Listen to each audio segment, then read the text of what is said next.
मुख्यमंत्री डॉक्टर मोहन यादव हीरक जयंती समारोह में शामिल हुए।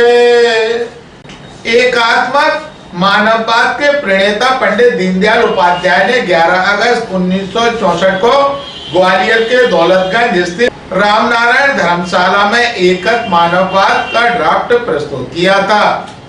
इस अधिवेशन में तकरीबन 500 लोग पूरे देश भर से एकत्रित हुए थे।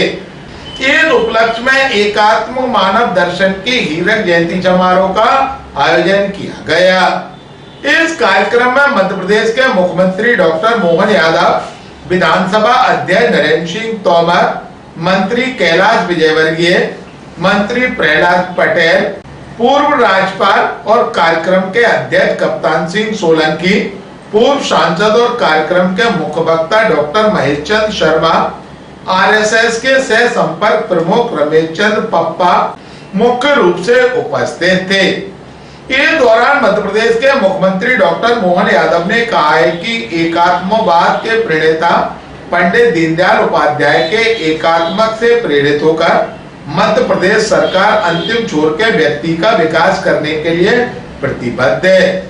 कुछ पार्टी तो राज्य थे जिनको इतनी बड़े सम्मान मिले थे, लेकिन ये सौभाग्य की बात और वही बात हम देख रहे हैं उस समय जब 1947 के आसपास, उसके आगे पीछे एक साल बाद इजराइल जब राज्य बनता है, तो इजराइल राज्य के बनने के बीच में माननीय पंडित जी ने भी इस बात को उल्लेख किया है कि इजराइल एक राष्ट्र अर्थात एक केवल मानव समूह एक स्थान पे रहते रहते राष्ट्र बना ले, ऐसा नहीं। राष्ट्र तो दिल में रहता है और दिल में वो 2000 साल तक अपने संघर्ष के बाद एक देश का रूप बनाते हैं। तो आज भी देखते हैं 1 करोड़ की आबादी नहीं है और जहां उनको खतरा लगता रातों रात बम गिराते दिखाई देते हैं। ये हमारे लिए राष्ट्र के अंदर की जो धारा की आग, वो आग दिखाई देती है इजराइल के रूप में। उनको लगता है कि ईरान को जाकर रोकना चाहिए कि ईरान को बर्दाश्त नहीं करते और उनको लगता है कि हाँ मेरे अपने देश के ऊपर जहां कोई संकट खड़ा हो वहां छाती ठोककर उनके देशभक्त नागरिक सबसे पहले दिखाई देते। और उसके उल्टे हम देखेंगे रूस और अभी यूक्रेन के युद्ध में यही तो साम्यवादी और हम इनको तो देखते थे कि क्या कर रहे थे, कम्युनिस्ट वाली बात। ये सारे बीएन के प्रकार बनाया हुआ देश आज एक दूसरे को मिटाने पे तुला हुआ है। तो जो मार के इकट्ठे करने के बाद तो बनाने के बाद एक तात्कालिक परिस्थिति बस जो देश बन जाते हैं, उनकी हालत क्या होती। ये रूस यूक्रेन युद्ध के साथ में हमको ध्यान में आती और इतना ही नहीं, हमारे सामने आज अमेरिका की स्थिति बनती है।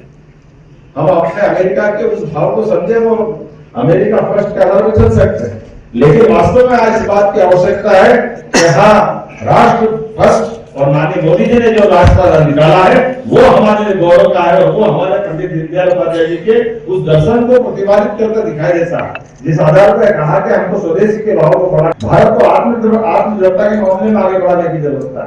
भारत आज अपनी जब अलग अलग प्रकार की अलग यात्राओं को लाना है तो हमको वो ही बात ध्यान में आएगी जिस आधार पर हमको वर्तमान परिस्थिति से जो सोमनाथ के मंदिर में हुई वही हमको भगवान राम के जय जयकार करते हुए सरयू के किनारे अयोध्या में सुप्रीम कोर्ट के निर्णय का पालन कराते हुए ऐसे ही प्रदेश की और ऐसे दल की आवश्यकता थी जो हमारे अतीत के गौरवशाली पक्ष को 550 साल के संघर्ष के बाद आज इस रूप में दिखा रहा है। मैं अगर दीनदयाल उपाध्याय जी की उस बात को समझ पाता हूँ तो आप भी इस बात को समझेंगे कि आज के इस दौर में हमारी उस भाव को तब दिखता है जब अपने यहाँ इसी देश के अंदर अभी कोविड के समय जब हमने दवाई बना करके न केवल देश के नागरिकों की रक्षा की है बल्कि दुनिया में हमारे दर्शन से परिचित कराने का प्रयास किया कि हाँ हम जियो और जीने जो की भावना वाले लोग। हाँ हमारा दर्शन ये दीनदयाल उपाध्याय जी के उस भाव से जुड़ा हुआ है जो शरीर मन बुद्धि आत्मा और जो एकात्मवाद करता है और यही हमारे यह पिंड ब्रह्मांड की भावना होती है।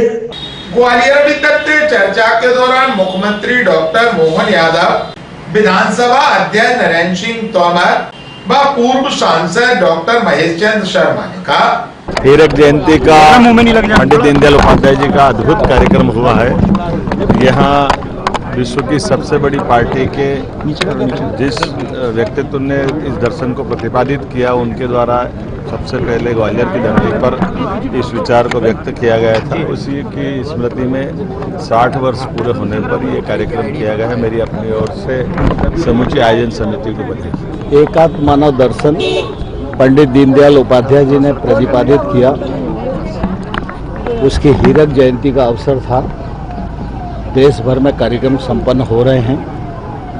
एकात्म मानव दर्शन दुनिया में जितने विचार हैं उन सब विचारों में एकमात्र समाधान है एकात्म मानव दर्शन। मैं समझता हूं कि संपूर्ण देश और विश्व के लिए एकात्म मानव दर्शन आज एक प्रासंगिक विचार है। इस विचार की उद्भूति ग्वालियर में हुई, इसलिए ग्वालियर के सभी लोग विशेष तौर से एक प्रकार के गौरव के एहसास करने की योग्यता रखते हैं। और मैं समझता हूं कि संपूर्ण विश्व अपनी एकात्मता को समझेगा और सब प्रकार के युद्धों से, द्वंद्वों से, स्पर्धा से मुक्त होगा। ये लंबी यात्रा है, इस लंबी यात्रा में भारत को अग्रणी होना पड़ेगा और मैं समझता हूँ हम लोग भारत में ये कर पाएंगे। इसमें कोई विवाद की बात नहीं है। BN राव का नाम लेने की कोई ज़रूरत नहीं है। लॉर्ड वेवेल थे, उन्होंने बनाई थी संविधान सभा की सलाहकार समिति और उन्होंने BN राव को काम दिया था।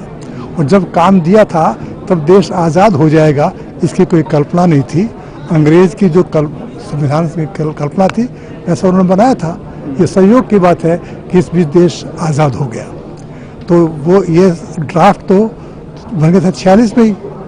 तो उस ड्राफ्ट को डॉक्टर अंबेडकर ने बहुत ही विद्वत्तापूर्वक और उसको थोड़ा सा इंडियनाइज करके, भारतीकृत करके प्रस्तुत किया गया था। इसलिए उस प्रस्तुतिकरण के डॉक्टर अंबेडकर की सबने प्रशंसा की थी और डॉक्टर अंबेडकर एक प्रकार से मनु कहा